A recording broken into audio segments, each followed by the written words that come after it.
Kitabu cha 5 cha Musa kiitwacho Kumbukumbu la Torati sura ya 1. Haya ndiyo maneno ya Musa aliyowaambia Israeli wote ng'ambo ya Yordani barani katika Araba lililoelekea Sufu, kati ya Paran na Toferi na Raban na Hazeretoth na Dizahab.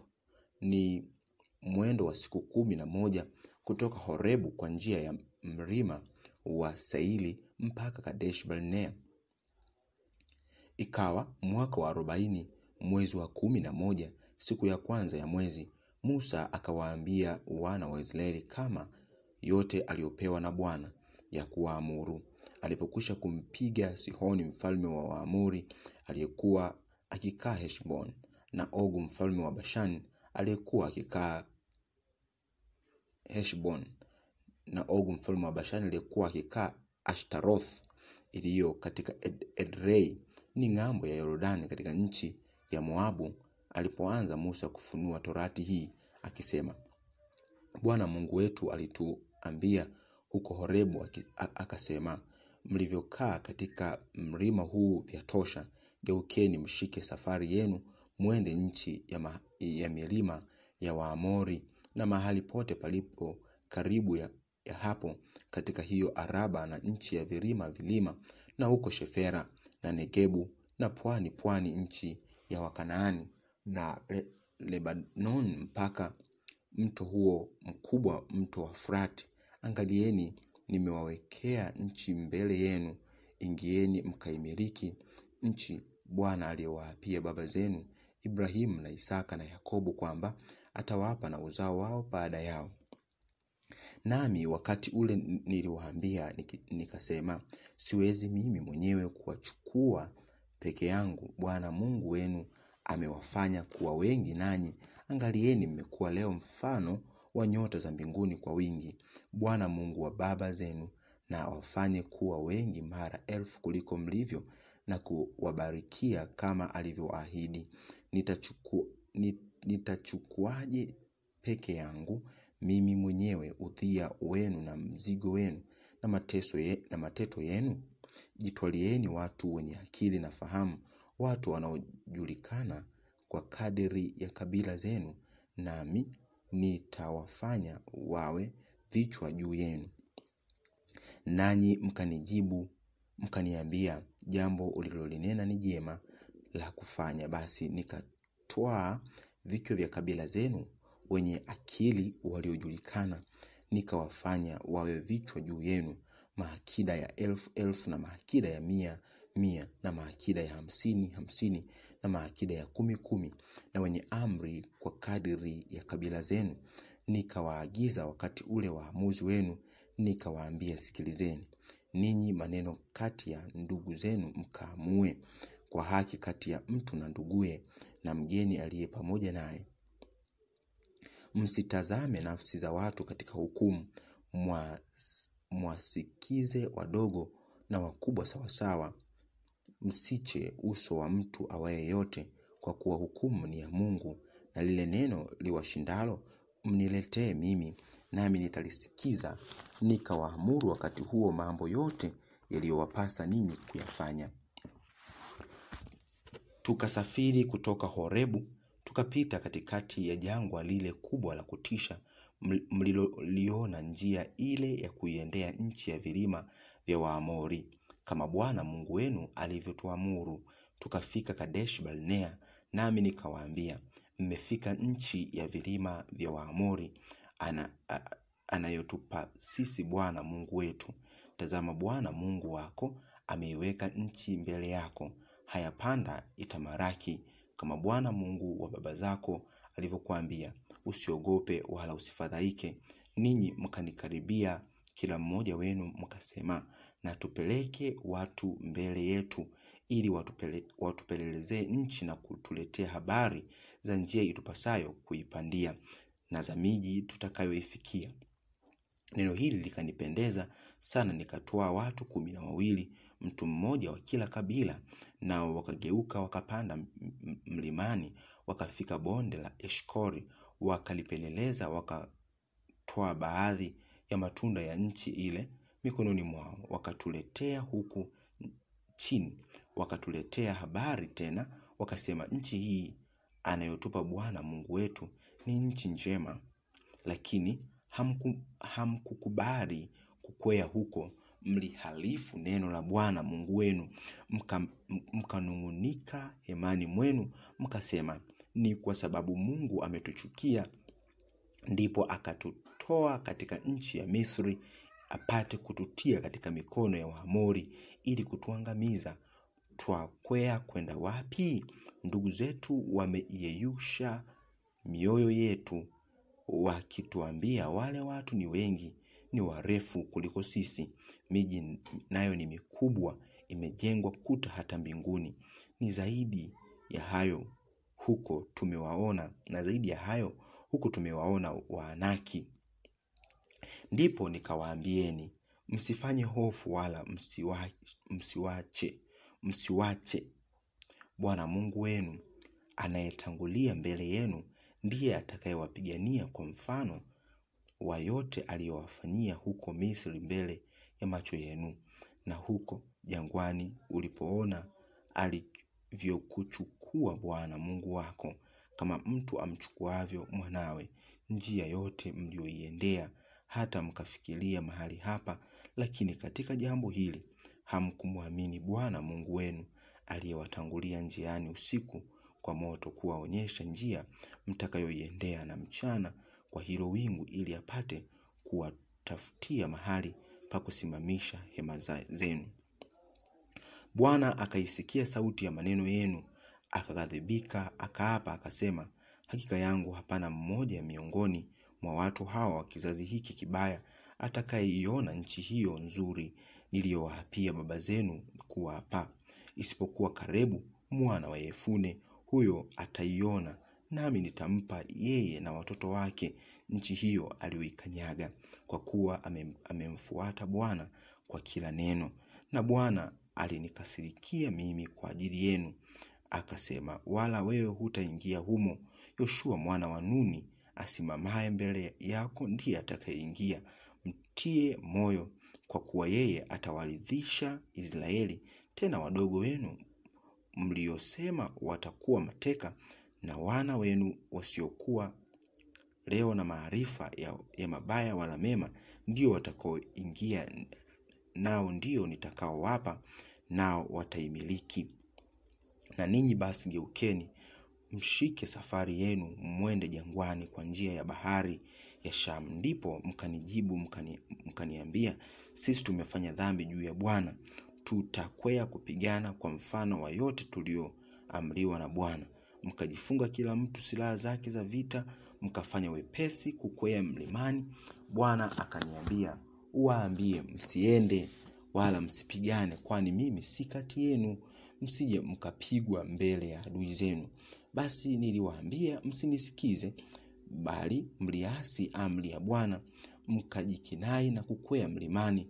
Na Waamori waliokuwa wakikaa katika mlima huo waliwatokea juu yenu, wakawafukuza kama wafukuzwao na nyuki, wakawapomoshea Seiri mpaka Holma. Mkarudi mkalia mbele za Bwana. Bwana asisikize sauti yenu, wala hakuelekeza masikio yake kwenu. Ndipo mkakaa Kadeshi siku nyingi, kwa kadri ya hizo siku mlizokaa. Kumbukumbu la Torati sura ya 2. Ndipo tukageuka tukashika safari yetu kwenda jangwani kwa njia ya bahari ya Shamu, kama alivyoniambia Bwana, tukawa kuizunguka milima ya Seiri siku nyingi. Bwana akanena akaniambia, mlivyouzunguka mlima huu vyatosha. Geukeni upande wa kaskazini, nawe waagize watu uwaambie, mtapita kati ya mpaka wa ndugu zenu. Wana wa watu uwaambie, mtapita kati ya mpaka wa ndugu zenu wana wa Esau waketio Seiri, nao watawaogopa. Basi jiangalieni nafsi zenu sana, msitete nao, kwa maana sitawapa katika nchi yao kamwe, hata kiasi cha kukanyaga wayo wa mguu, kwa kuwa nimempa Esau milima ya Seiri kuwa miliki yake. Nunueni vyakula kwao kwa fedha mpate kula, na maji nayo nunueni kwao kwa fedha mpate kunywa, kwa kuwa Bwana Mungu wako amekubarikia katika kazi yote ya mkono wako. Amejua ulivyotembea katika jangwa kubwa hili miaka 40 hii alikuwa nawe. Bwana Mungu wako hukukosa kitu. Basi tukapita kando yao ndugu zetu wana wa Esau waketio Seiri, kutoka njia ya Araba, kutoka Elath na kutoka Esion Geber. Tukageuka tukapita njia ya bara ya Moabu. Bwana akaniambia, usiwasumbue wa Moabi wala usishindane nao katika mapigano, kwa kuwa sitakupa katika nchi yake kuimiliki, kwa sababu Ari nimewapa wana wa Rutu kuimiliki.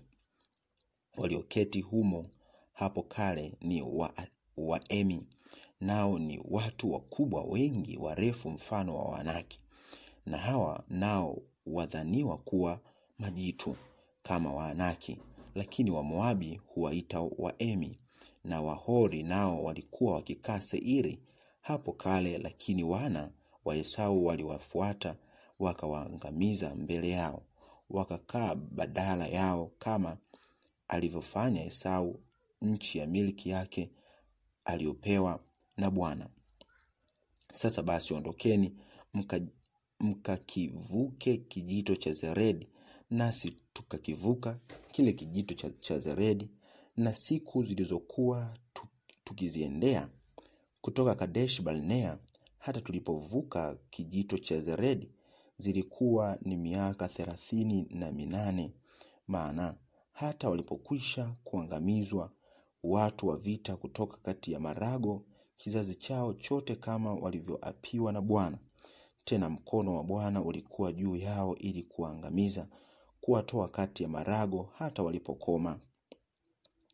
Basi ikawa walipokwisha angamizwa kwa kufa watu wote wa vita kati ya watu, Bwana aliniambia akasema, hivi leo ivuke Ari mpaka wa Moabu, na utakaposongea kuwaelekea wana wa Amoni, usiwasumbue wana wa Amoni wala usishindane nao, kwa kuwa sitakupa katika nchi ya hao wana wa Amoni kuwa miliki yako, kwa sababu nimewapa wana wa Rutu iwe miliki yao. Nchi hiyo nayo yadhaniwa kuwa ni nchi ya Warefai.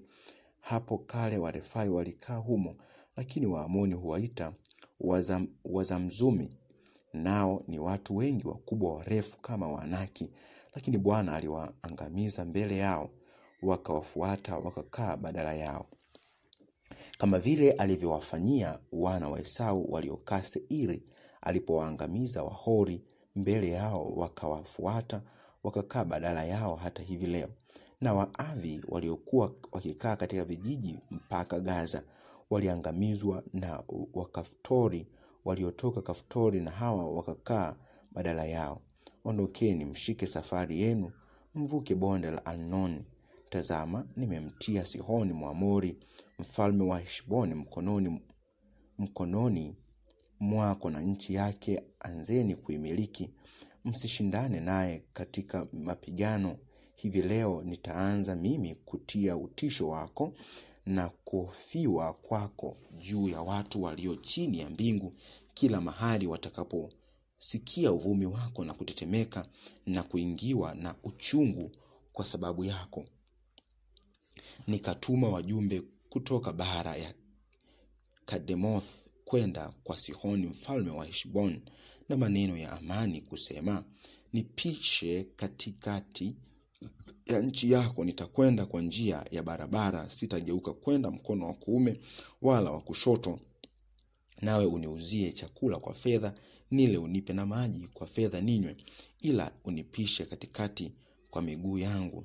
Hayo tu, kama walivyonifanyia hao wana wa Esau waketio Seiri na hao wa Moabi waketio Ari, hata nivuke Yordani niingie nchi tupewayo na Bwana Mungu wetu. Lakini Sihoni mfalme wa Heshboni Hakutuacha kupita kwake, kwa kuwa Bwana Mungu wako alimfanya mgumu roho yake, akamtia ukaidi moyoni mwake, apate kumtia mkononi mwako kama alivyo hivi leo. Kisha Bwana akaniambia, tazama, nimeanza kumtoa Sihoni na nchi yake mbele yako. Anza kuimiliki upate kuirithi nchi yake. Ndipo Sihoni alipotutokea juu yetu, yeye na watu wake wote kupigana huko Yahasa, Bwana Mungu wetu akamtoa mbele yetu, tukampiga yeye na wanawe na watu wake wote, tukatoa miji yake yote. Wakati huo tukaharibu kabisa kila mji uliokuwa na watu, pamoja na wanawake na wadogo, tusimsaze hata mmoja, ila ng'ombe zao tuliwatoa kuwa mawindo yetu, pamoja na nyara za miji tulioitwaa kutoka Aroeri iliyo katika ukingo wa bonde la Arnon, na huo mji ulio ndani ya bonde mpaka kufika Gileadi. Hapakuwa na mji uliokuwa mrefu kutushinda. Bwana Mungu wetu aliiweka wazi yote mbele yetu, ili nchi ya wana wa Amoni huku isongelea upande wote wa mto wa Yabok, na miji ya nchi ile ya milimani, na kila mahali alipotukataza Bwana Mungu wetu. Kumbukumbu la Torati sura ya 3. Ndipo tukageuka tukakwea njia ya Bashan, na Ogu mfalme wa Bashan akatutokea juu yetu, yeye na watu wake wote, kuja kupigana huko Edrei. Bwana akaniambia, usimwogope, kwa kuwa nimemtia mkononi mwako yeye na watu wake wote na nchi yake, nawe utamtenda mfano wa ulivyomtenda Sihoni mfalme wa Waamori aliyekuwa akikaa Heshbon. Basi Bwana Mungu wetu akamtia mikononi mwetu na Ogu mfalme wa Bashan na watu wake wote, tukampiga asisaziwe chochote, tukatoa miji yake yote. Wakati huo hapakuwa na mji tusiotoa kwao, miji 60 nchi yote ya Olgob, ndiyo ufalme wa Ogu ulio katika Bashan. Miji hiyo yote ilikuwa yenye maboma marefu na marango na makomeo, pamoja na miji isiyokuwa na maboma mingi sana. Tukaiharibu kabisa, kama tulivyomfanya huyo Sihoni mfalme wa Heshbon, kwa kuharibu kabisa kila mji uliokuwa na watu, pamoja na wanawake na watoto.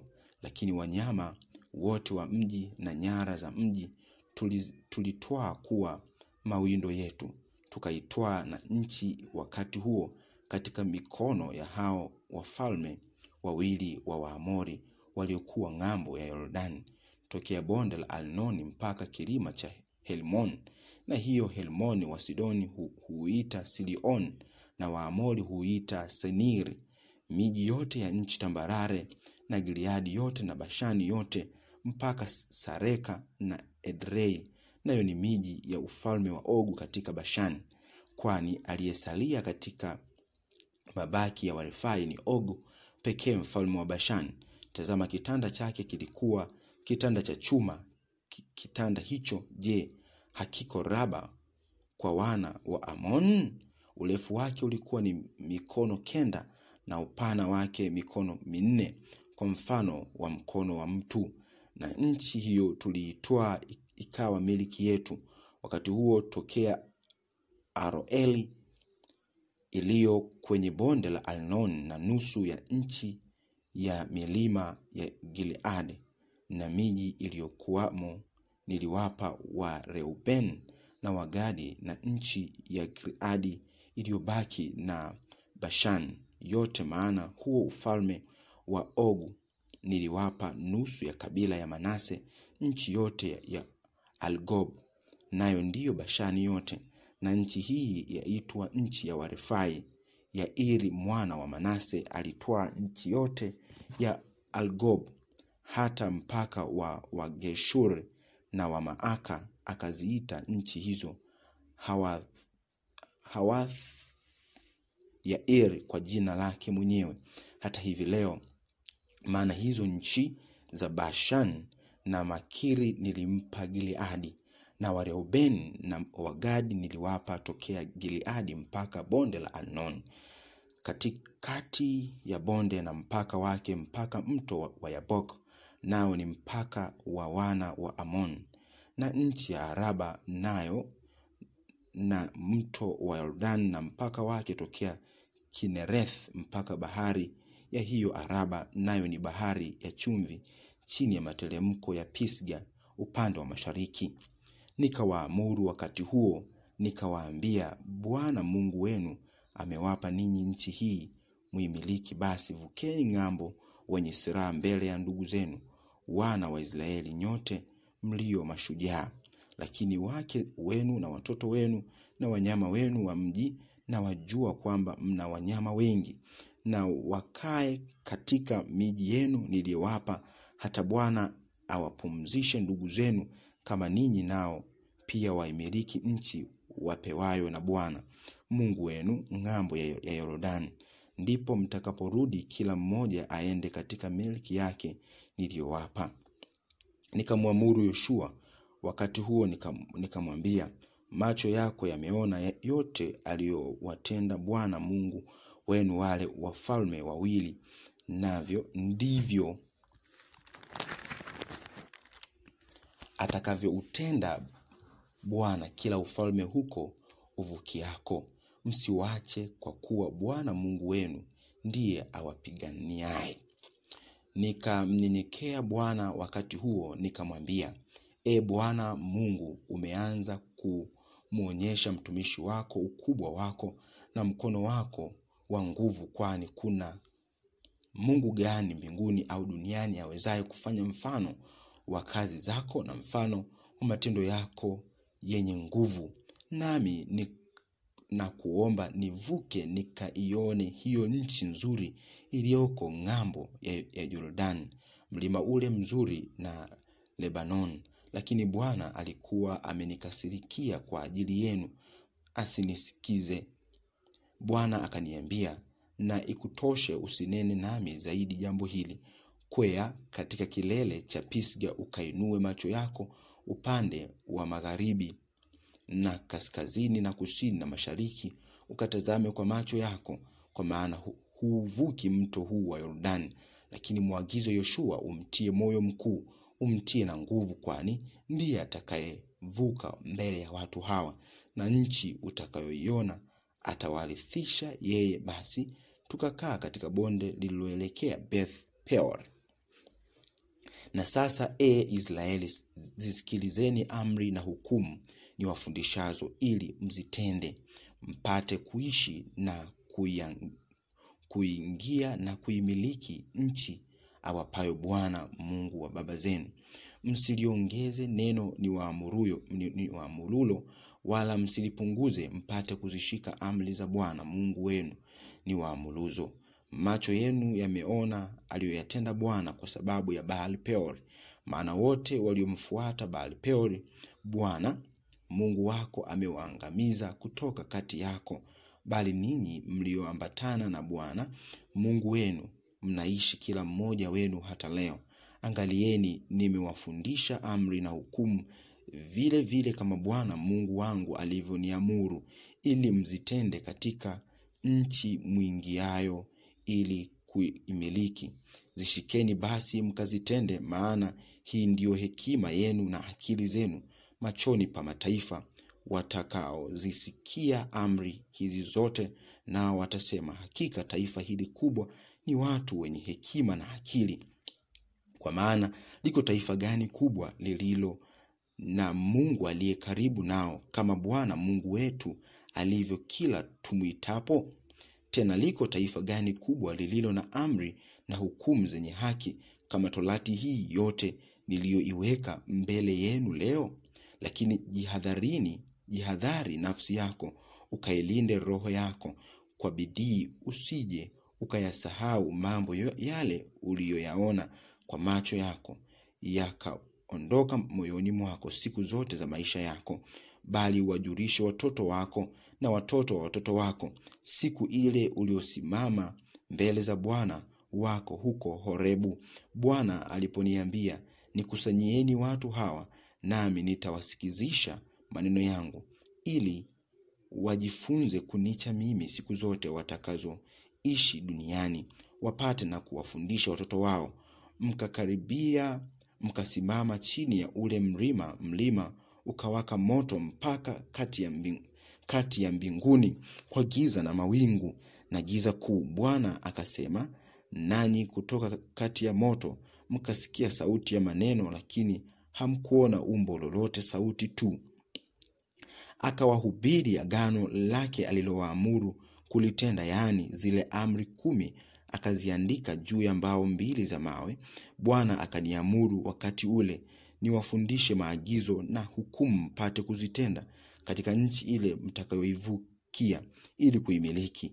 Jihadharini nafsi zenu basi, maana hamkuona umbo la namna yoyote siku ile Bwana aliyosema nanyi kutoka kati ya moto, msije mkajiharibu nafsi zenu, mkajifanyia sanamu ya kuchonga, mfano wa sura yoyote, mfano wa mwanamume au mwanamke, mfano wa mnyama yeyote aliye duniani, au mfano wa ndege yeyote harukaye mbinguni, au mfano wa kitu chochote kitambaacho juu ya ardhi, au mfano wa samaki yeyote aliye majini chini ya nchi. Tena usije ukainua macho yako hata mbinguni, na ulionapo jua na mwezi na nyota, jeshi la mbinguni lote pia, ukashawishwa na kuviabudu na kuvitumikia, ambavyo Bwana Mungu wako amewagawanyia watu wote chini ya mbingu zote.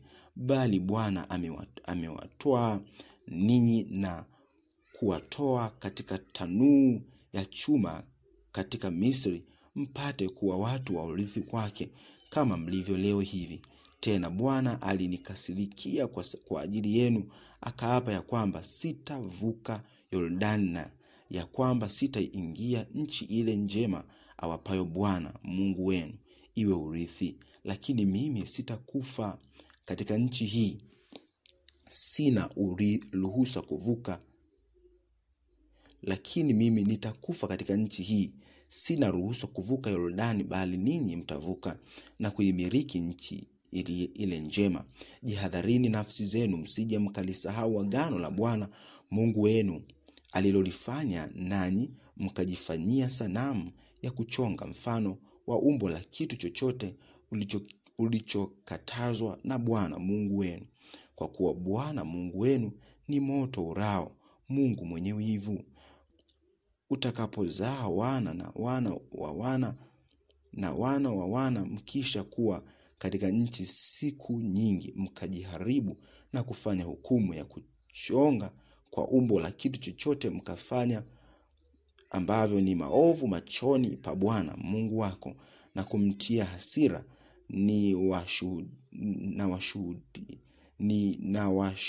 nawashuhudizia mbingu na nchi hivi leo, kwamba karibu mtaangamia kabisa juu ya nchi mwivukiayo Yordani kuimiliki. Hamtafanya siku zenu ziwe nyingi juu yake, ila mtaangamizwa kabisa. Na Bwana atawatawanya kati ya mataifa, nanyi mtasalia watu kidogo hesabu yenu kati ya makabila mtakakopelekwa mbali na Bwana. Na huko mtatumikia miungu, kazi za mikono ya watu, miti na mawe, ambao hawaoni wala hawasikii, hawali wala hawanusi. Lakini huko kama mkimtafuta Bwana Mungu wako, utampata ukimtafuta kwa moyo wako wote na roho yako yote. Na wakati wapo katika mashaka, ukiisha kupatwa na mambo haya yote, siku za mwisho utamrudia Bwana Mungu wako na kuisikiza sauti yake. Kwa kuwa Bwana Mungu wako ni Mungu wa rehema, hata kukosa wala kukuangamiza, wala hata lisahau agano la baba zako alilowaapia. Maana uliza sasa siku zilizopita zilizokuwa kabla yako, tangu siku ile Mungu aliyoumba mwanadamu juu ya nchi, na toka pembe hii ya mbingu hata pembe hii, kwamba kumetukia neno lolote kama neno hili kubwa, au kwamba kumesikiwa habari ya neno kama hili? Je, watu wakati wowote wameisikia sauti ya Mungu ikinena toka kati ya moto kama wewe ulivyoisikia wasife?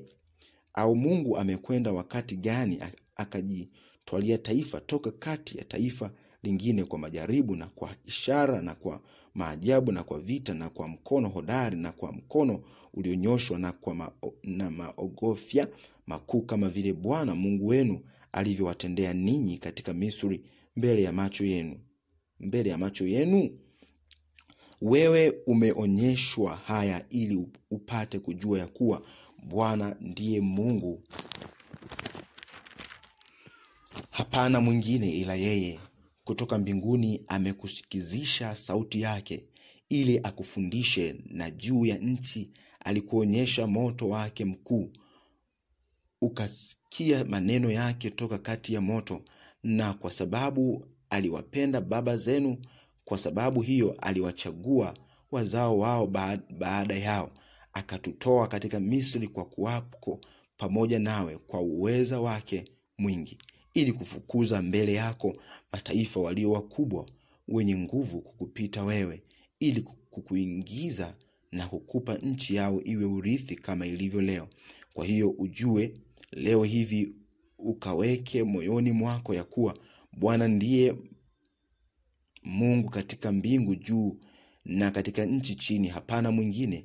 Basi zishike sheria zake na amri zake ninazokuamuru leo, upate kufanikiwa wewe na watoto wako baada yako, na siku zako ziwe nyingi katika nchi ile akupayo Bwana Mungu wako milele. Ndipo Musa akabagua miji mitatu ng'ambo ya Yordani upande wa matokeo ya jua, ili kwamba amuwae mtu apate kukimbilia huko, amuwae jirani yake pasipo kujua wala kumchukia tangu hapo, ili apate kuishi akimbilia hapo mmoja wapo miji hiyo. Nayo ni hii: Beser ya Barani iliyo katika nchi tambarale kwa Wareuben, na Ramoth iliyo Gileadi kwa Wagadi, na Gorani iliyo Bashan kwa Wamanase. Na torati Musa aliyowawekea wana wa Israeli ni hii. Haya ndiyo mashuhudizo na amri na hukumu Musa alizowaambia wana wa Israeli walipotoka Misri ng'ambo ya Yordani, katika bonde lililoelekea Beth Peor, katika nchi ya Sihoni mfalme wa Waamori, aliyekuwa akikaa Heshbon. Ndiye aliyepigwa na Musa na wana wa Israeli walipotoka Misri, wakaishika nchi yake ikawa milki yao. Na nchi ya Ogu mfalme wa Bashan ndio wafalme wawili wa Waamori waliokuwa ng'ambo ya Yordani upande wa matokeo ya jua, toka Aroel iliyo juu ya ukingoni pa bonde la Alnon hata mpaka mlima wa Sion, nao ndio Helmon, na Araba yote iliyo ng'ambo ya Yordani upande wa mashariki, hata mpaka bahari ya Araba chini ya matelemko ya Pisga. Musa, Kumbukumbu la Torati sura ya 5. Musa akawaita Israeli wote akawaambia, enyi Israeli, zisikieni amri na hukumu ninenazo masikioni mwenu leo, mpate kujifunza na kuangalia kuzitenda.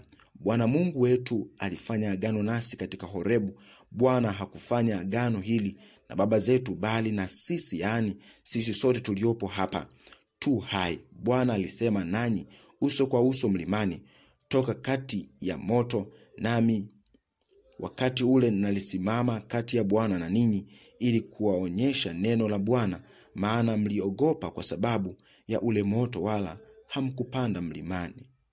Naye akasema, mimi ni Bwana Mungu wako niliyekutoa katika nchi ya Misri, katika nyumba ya utumwa. Usiwe na miungu mingine ila mimi. Usijifanyie sanamu ya kuchonga mfano wa kitu chochote kilicho juu mbinguni, au kilicho chini duniani, au kilicho majini chini ya nchi. Usivisujudie wala kuvitumikia, kwa kuwa mimi Bwana Mungu wako ni Mungu mwenye wivu, na wapatiliza wana uovu wa baba zao hata kizazi cha 3 na cha 4 cha wanichukiao, nami na warehemu maelfu elfu wanipendao na kuzishika amri zangu. Usilitaje bure jina la Bwana Mungu wako, maana Bwana hatamhesabia kuwa hana hatia mtu alitajia jina lake bure. Ishike siku ya Sabato uitakase, kama Bwana Mungu wako alivyokuamuru. Siku 6 fanya kazi, utende mambo yako yote, lakini siku ya 7 ni Sabato ya Bwana Mungu wako. Siku hiyo usifanye kazi yoyote, wewe wala mwanao wala binti yako wala mtumwa wako wala mjakazi wako wala ng'ombe wako wala punda wako wala mnyama wako yeyote wala mgeni aliye ndani ya marango yako, ili mtumwa wako na mjakazi wako wapumzike vile vile kama wewe. Nawe utakumbuka ya kuwa wewe ulikuwa mtumwa katika nchi ya Misri, na ya kuwa Bwana Mungu wako alikutoa huko kwa mkono wenye nguvu na mkono ulionyoshwa. Kwa sababu hiyo Bwana Mungu wako alikuamuru uishike Sabato. Waheshimu baba yako na mama yako, kama Bwana Mungu wako alivyokuamuru, siku zako zipate kuzidi, nawe upate kufanikiwa katika nchi upewayo na Bwana Mungu wako.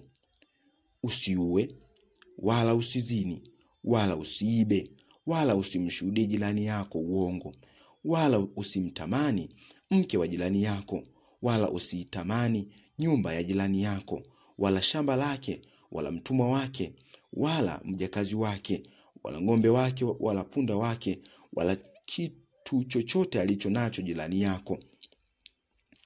Haya ndiyo maneno ambayo Bwana aliwaambia mkutano wenu wote mlimani kwa sauti kuu toka kati ya moto na wingu na giza kuu, wala hakuongeza neno.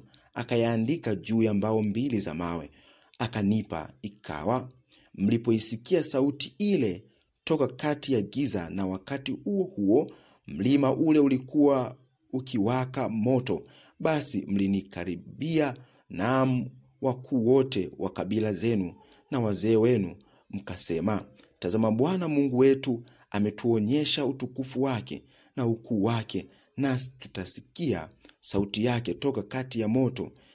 Mmeona leo ya kuwa Mungu husema na mwanadamu, naye akaishi. Sasa basi mbona tufe? Maana moto huu mkubwa utatuteketeza. Tukiisikia tena sauti ya Bwana Mungu wetu tutakufa. Maana katika wote wenye mwili ni nani aliyeisikia sauti ya Mungu aliye hai akisema toka kati ya moto kama vile sisi, asife?